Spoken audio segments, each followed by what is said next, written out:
Today we have to discuss economic laws. First, we have to see what is economic laws. Every science has some certain laws or theories. These laws express relationship between any two events. देखिए, ये हम सभी जानते हैं कि प्रत्येक जो science है उसमें कुछ ना कुछ उनके लॉज होते हैं, कुछ प्रिंसिपल्स होते हैं, और ये जो प्रिंसिपल हैं किन्हीं दो घटनाओं के मध्य कारण और परिणाम के बीच के जो रिलेशनशिप है उसको व्यक्त करते हैं. Like other science, economic is also a science. और इसी तरह जो अदर साइंस है उसी तरह अर्थशास्त्र जो है, इकोनॉमिक्स है, वो भी साइंस है. Hence, economic has some certain laws which are known as economic laws. जिस तरह अन्य विज्ञानों में भी सिद्धांत हैं, कुछ उनके नियम हैं, उसी तरह अर्थशास्त्र जो है, इकोनॉमिक्स है, उसके भी कुछ आर्थिक नियम होते हैं जो दो आर्थिक घटनाओं के मध्य कारण और परिणाम के संबंध को व्यक्त करते हैं, उनको स्पष्ट करते हैं. Economic laws explain the relationship between cause and effect of two economic event. Clear? जैसे हम देख लेते हैं कि जो लॉ ऑफ डिमांड है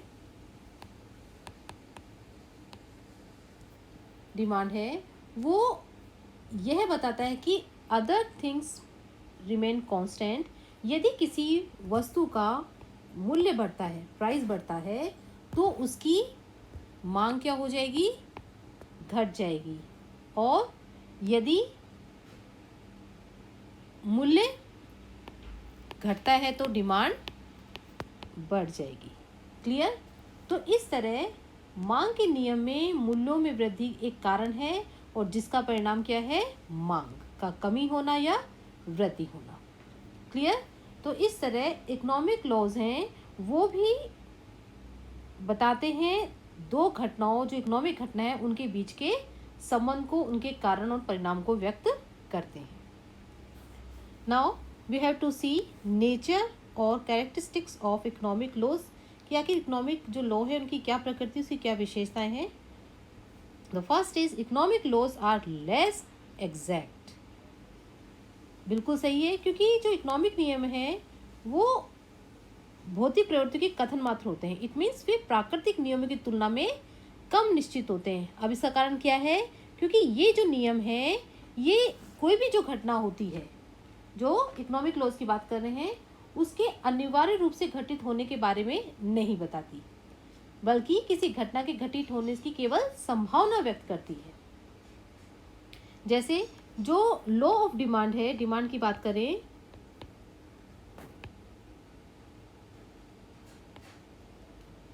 वो यह बताता है कि प्राइस में चेंज होने से मांग में, डिमांड में चेंज होगा, लेकिन कितना चेंज होगा ये नहीं बताया जाता. क्लियर? इस प्रकार जो इकोनॉमिक लॉज हैं वो आर्थिक प्रवृत्तियों के कथन मात्र होते हैं. ये कम निश्चित होते हैं क्योंकि ये मानव व्यवहार से संबंधित होते हैं. Next, economic laws are hypothetical. देखिए, हाइपोथेटिकल होते हैं क्योंकि जो इकोनॉमिक लॉज हैं ये काल्पनिक होते हैं. इनका संबंध मानवीय व्यवहार से होता है और मानव का व्यवहार कैसा होता है? चंचल होता है. इसलिए इनके आचरण में सदैव परिवर्तन होता रहता है. और इसी कारण जो वेरिएबल, जो मानव का जो ये कहेंगे बिहेवियर है, उससे संबंधित जो आर्थिक नियम है वो सदा ही क्या होंगे? सब जगह एक जैसे नहीं होंगे, सत्य नहीं होते हैं.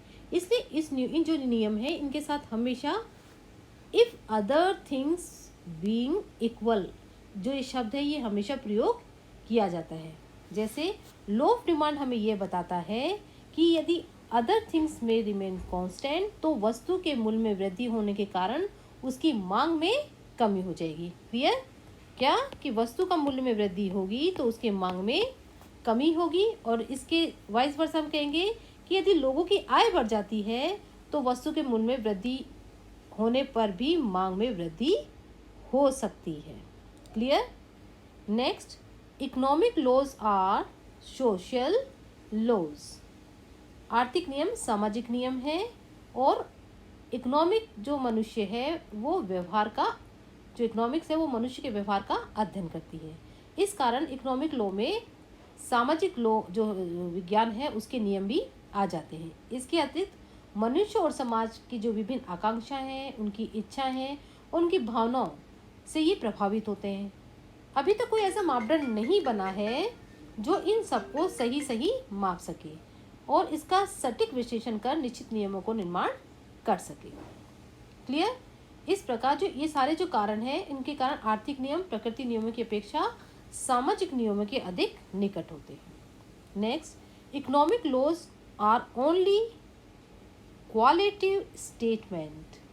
ये गुणात्मक कथन मात्र होते हैं क्योंकि जो ये नियम है वो परिवर्तन की दशा अथवा किस्म का ज्ञान करवाते हैं तथा परिवर्तन की मात्रा के बारे में कुछ भी नहीं बताते। फिर हम एग्जाम्पल देख लेते हैं कि जो लॉ ऑफ डिमांड है उसके अनुसार यदि वस्तु की कीमत को क्या कर दिया जाए, दुगना कर दिया जाए, तो मांग घटकर आधी नहीं होती है। इट मीन्स कि ऐसा नहीं है कि अगर वस्तु की कीमत को दुगना कर देंगे तो मांग घटकर दुगनी हो जाएगी, दुगनी दर से घटेगी। मांग को आधा करने की आवश्यकता नहीं है, मांग दुगनी हो जाए, कि मांग दुगनी हो जाए। मांग का नियम यह बताता है कि वृद्धि, जो मूल्य में वृद्धि से मांग में कमी और मूल्य में कमी से मांग में वृद्धि होती है, लेकिन यह नियम यह नहीं बताता कि मूल्य में परिवर्तन से मांग में कितनी वृद्धि और कितनी कमी होगी। इस प्रकार ये केवल गुणात्मक प्रवृत्तियों के एक स्टेटमेंट मात्र है। Now economic laws are relative. आर्थिक नियम सापेक्षिक होते हैं। आर्थिक जो नियम है वो देश और समय से संबंधित होते हैं और इस आधार पर जो ये आर्थिक नियम है इनको हम दो भागों में विभक्त कर सकते हैं। एक तो सार्वभौमिक नियम।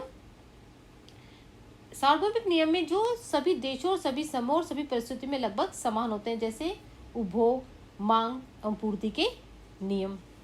और दूसरा संस्थागत आर्थिक नियम। ये स्थान, परिस्थितियों और समय के साथ परिवर्तित होते रहते हैं, जैसे किसी देश विदेश के मुद्रा व करारोपण संबंधी नियम। तो इस तरह से जो इकोनॉमिक लॉज हैं वो संस्थागत और ऐतिहासिक सापेक्षिक होते हैं। क्लियर? पर ये भी कह सकते हैं कि ये पूर्णतः सही नहीं है, इसके भी दो पहलू हैं। पहला तो ये है कि जो कुछ सार्वजनिक आर्थिक नियम होते हैं जो देश काल और परिस्थितियों में समान रूप से लागू होते हैं, लेकिन इन नियमों को देश कालीन परिस्थितियों के संदर्भ में सापेक्षिक नहीं कहा जा सकता।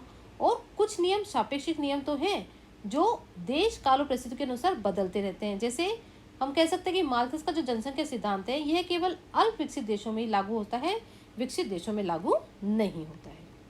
Now causes of less exactness of economic laws, और we can say difference in economic laws and natural laws.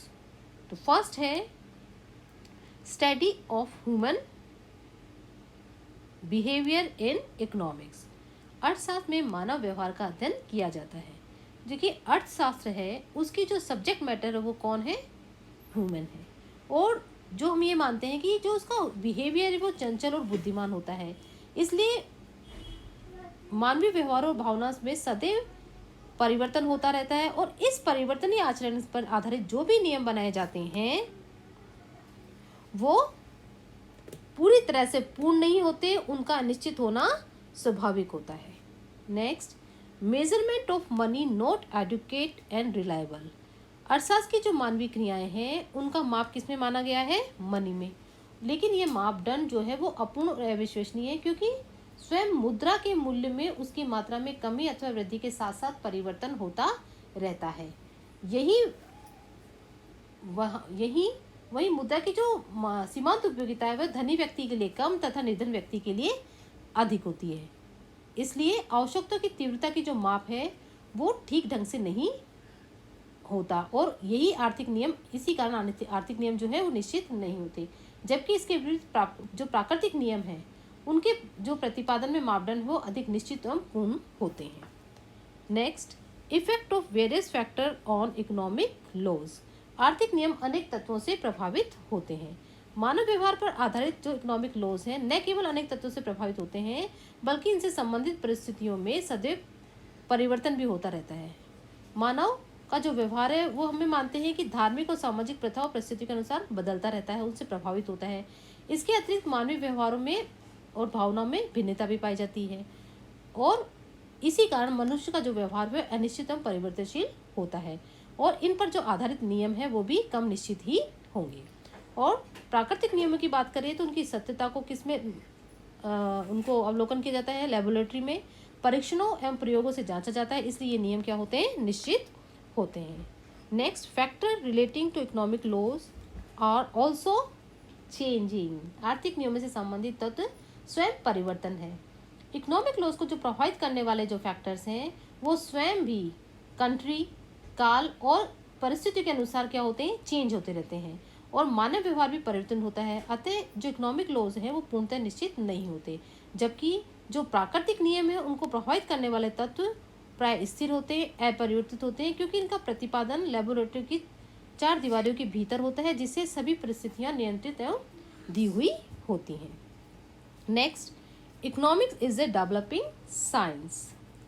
अर्थशास्त्र एक विकासशील विज्ञान है क्योंकि अभी इसका पूर्ण विकास नहीं हुआ है। जैसे जैसे इसका और अधिक विकास होता जाएगा वैसे वैसे आर्थिक नियम उतने ही शुद्ध और निश्चित होते जाएंगे। इसलिए केवल ज्ञात तत्वों पर आधारित भविष्यवाणी या नियम अज्ञात तत्वों से प्रभाव से गलत एवं अनिश्चित हो जाते हैं।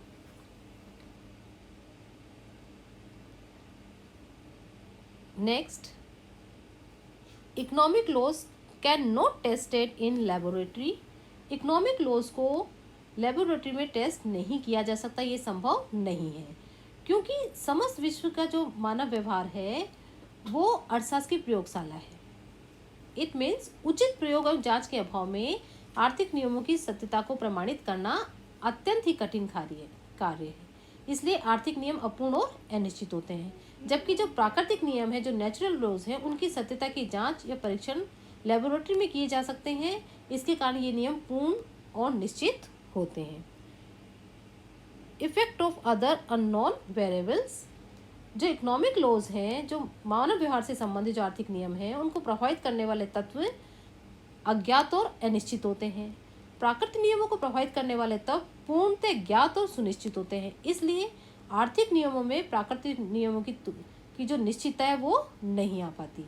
इस कारण जो उपरोक्त कारण है, इनसे हम कह सकते हैं कि आर्थिक नियमों में प्राकृतिक नियमों की तरह निश्चितता और पूर्णता नहीं आई है और इसी कारण आर्थिक नियम न तो पूर्ण है और न ही निश्चित है और न ही वे प्राकृतिक नियमों के समान अटल और सार्वभौमिक हैं। वे तो केवल आर्थिक प्रवृत्तियों के कथन मात्र हैं।